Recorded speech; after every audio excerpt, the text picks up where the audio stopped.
विद्यार्थियों के की हिंदी में आपका बहुत बहुत स्वागत करता हूं मैं।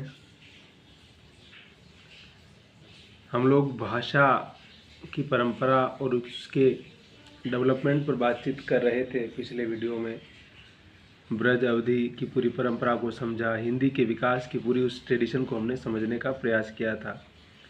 अभी हम बातचीत करेंगे राजभाषा के बारे में कि राजभाषा क्या होती है और भारत में राजभाषा की क्या दशा और स्थिति है। राजभाषा का मतलब होता है कि संविधान जो कुछ स्वीकृति प्रदान करता है किसी भाषा के बारे में, किसी देश के बारे में, और उस भाषा में ही सारा सरकारी कामकाज किया जाता है संविधान के अनुसार, तो वो उस देश की राजभाषा हो जाती है।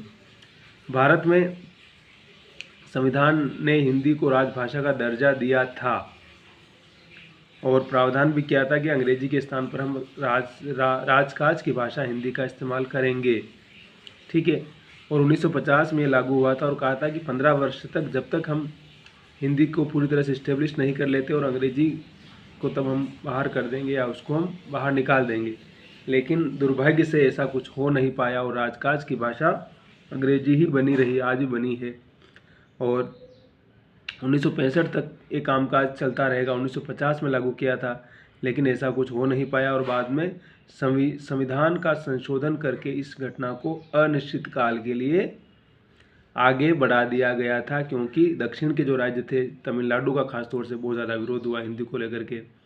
और उसी चक्कर में समझिए कि भाषा का जो मसला है वो लगातार बढ़ता चला गया और फिर अब तो समझिए कि ये बहुत ज़्यादा फैल चुका है। अब इसका क्या समाधान होगा नहीं होगा इसके बारे में कुछ भी कहना, क्लियरिटी के साथ कहना बहुत ही मुश्किल है। ठीक है। और केंद्र सरकार ने फिर राजभाषा के अलावा जो दूसरी भाषाएं, राज्यों की भाषाएं, उनको भी हिंदी का प्रयोग के साथ साथ उन भाषाओं का भी प्रयोग की बात कही गई। जिन राज्यों की राजभाषा हिंदी स्वीकृत हुए, देखिए हिंदी प्रदेश में तो हिंदी बोली जाती है, वहाँ तो कोई दिक्कत नहीं है, चाहे उत्तर प्रदेश हो, हिमाचल, दिल्ली, हरियाणा, मध्य प्रदेश, राजस्थान, बिहार, झारखंड, छत्तीसगढ़, उत्तरांचल। ठीक है।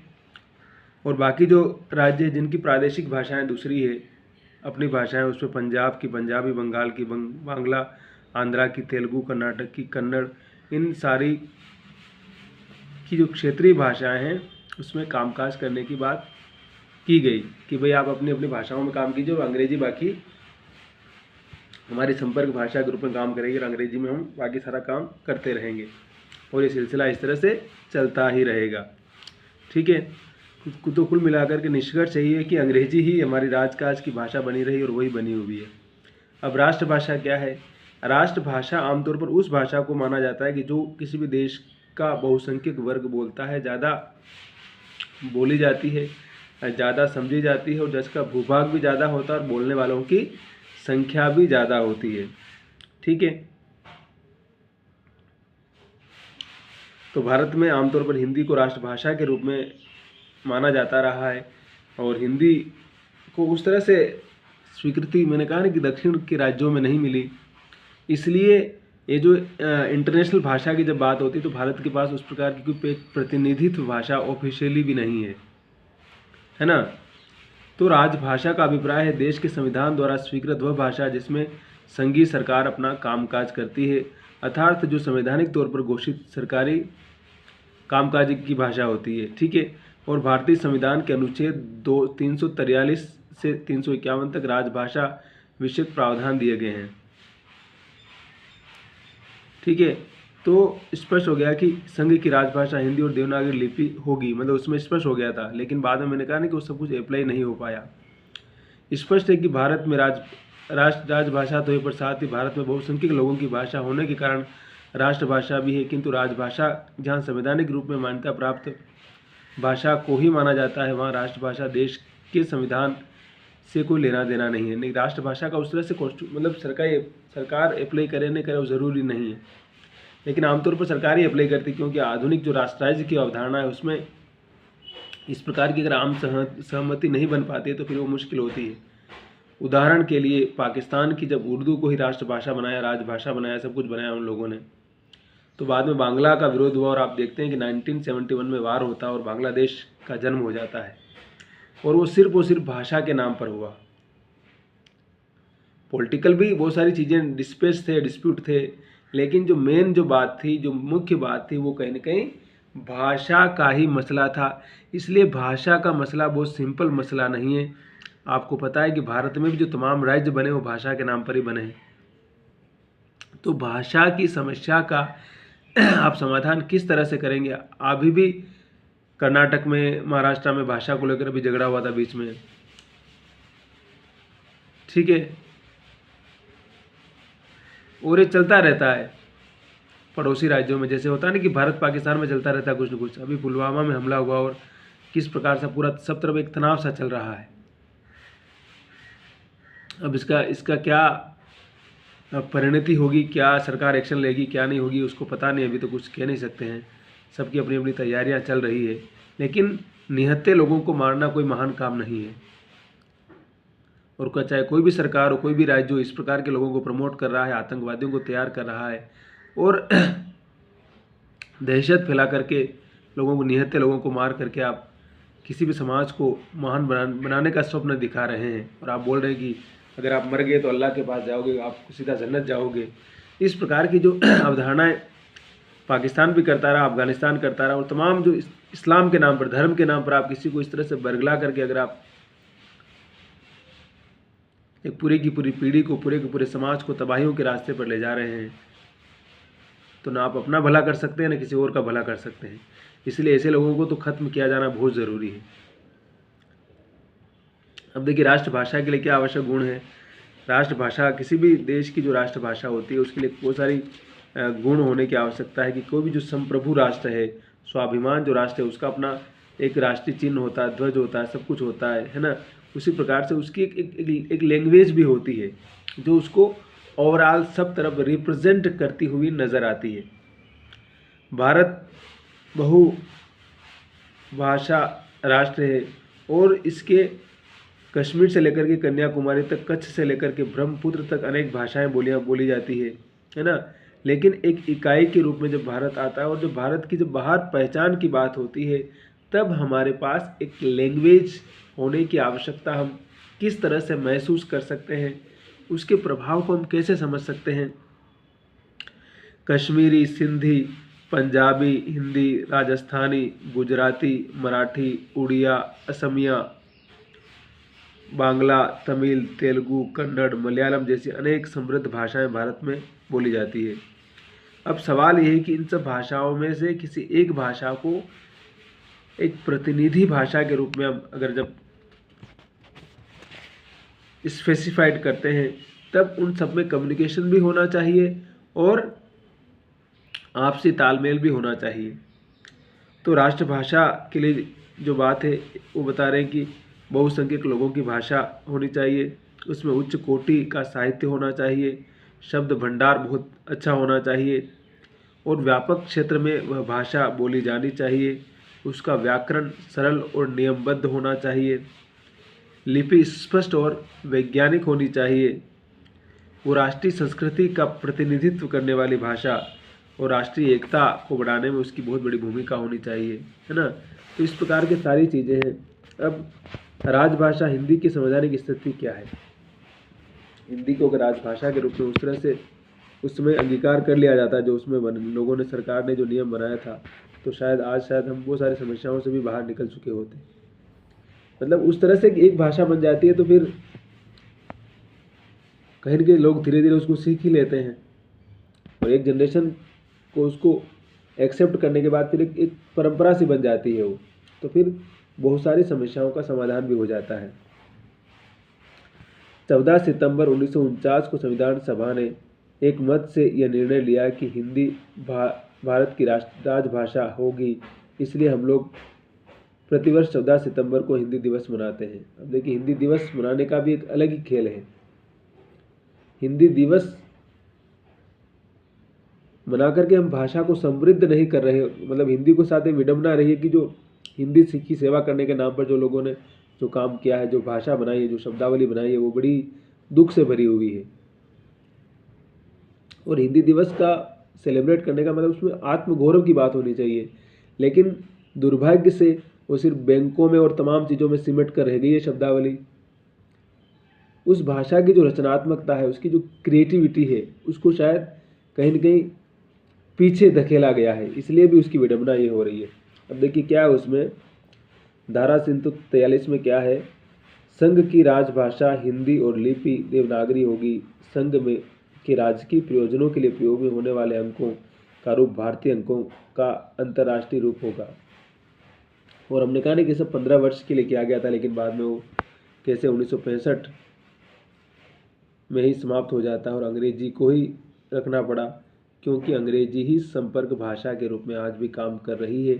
और मैंने बताया उसके पीछे कारण क्या था कि दक्षिण भारत के जो तमाम राज्य हैं उन्होंने कहा कि हिंदी हम पर थोपी जा रही है। आज भी जो नई NEP की जो नई पॉलिसी आई है उसमें भी दक्षिण भारत में तमिलनाडु खासतौर से उसका विरोध कर रहा है और उसने कहा है कि हम हिंदी को हम पर किसी भी हालत में आप हम पर थोपते हैं तो हम उसको कभी भी स्वीकार नहीं करेंगे और कभी भी एक्सेप्ट नहीं करेंगे। आप चाहे जो आपको करना हो कर लीजिए।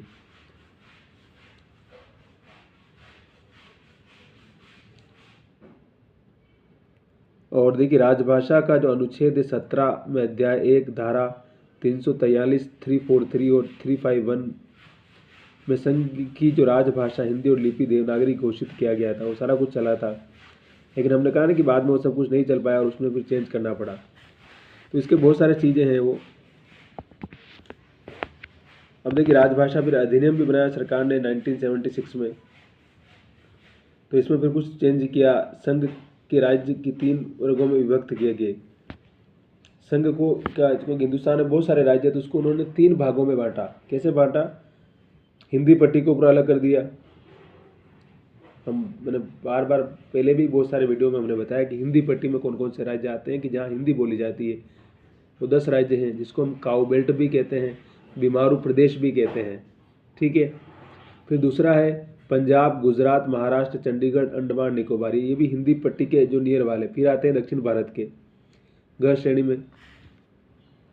तो इसमें कह सकते हैं कि दक्षिण भारत के जो राज्य वहाँ पर अंग्रेजी को भी महत्वपूर्ण स्थान दिया गया और उनकी जो क्षेत्रीय भाषा उसको भी स्थान दिया गया और उस आधार पर इस समस्या का एक समाधान ढूंढने का प्रयास किया गया। अब देखते कि राजभाषा हिंदी के सामने बहुत सारी समस्याएं हैं।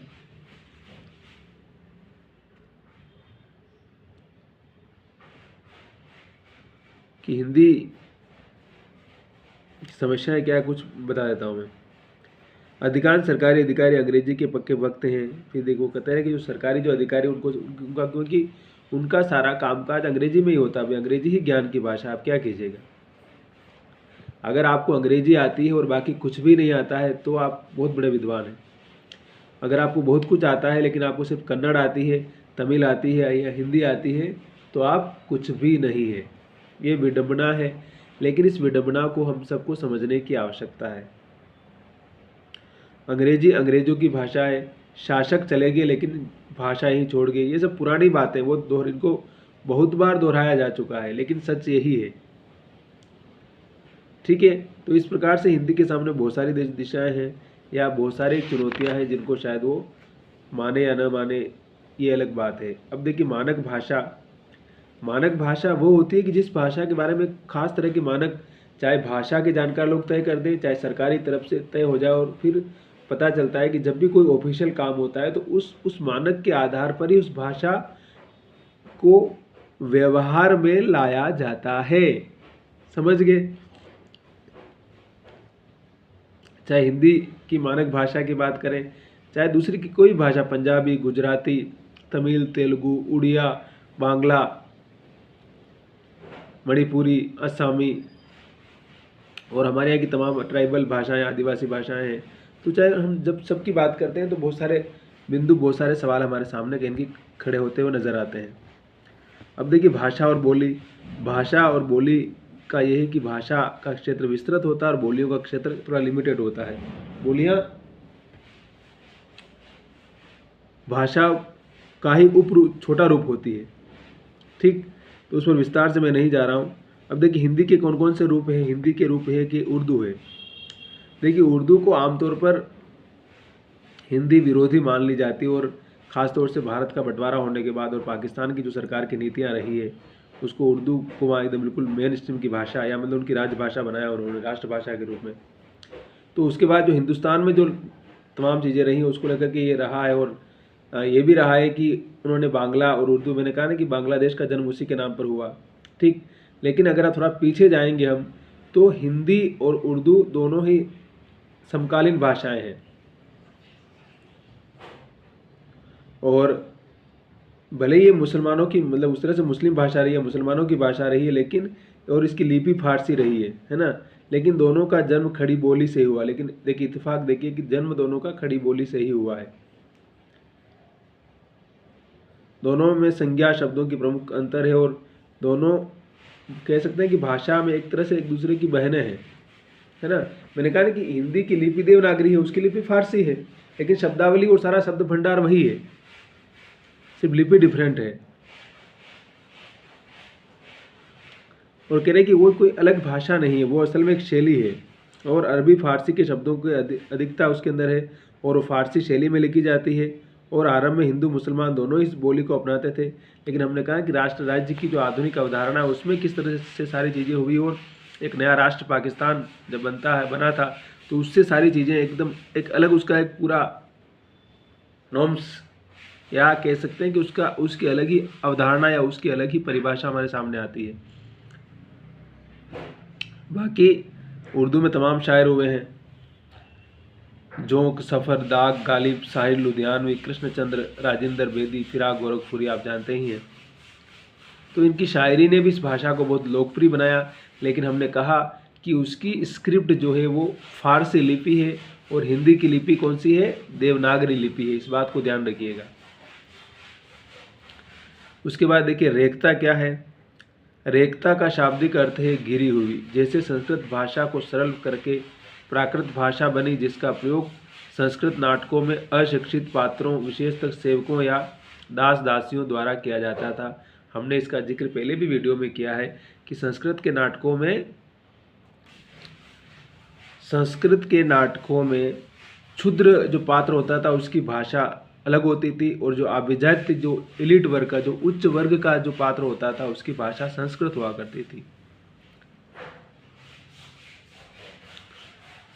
फारसी भाषा के शब्दों को सरल करके बोलचाल की जो भाषा बनी उसे रेखता कहा गया है। अब फारसी थोड़ी कठिन थी ना, वो भी शास्त्र की भाषा ही थी, तो जो सिंपलीफिकेशन किया गया उसमें लोक के शब्दों को डाला गया, उसी को कहा जाता है कि रेखता कहते हैं, ठीक है। और ये दिल्ली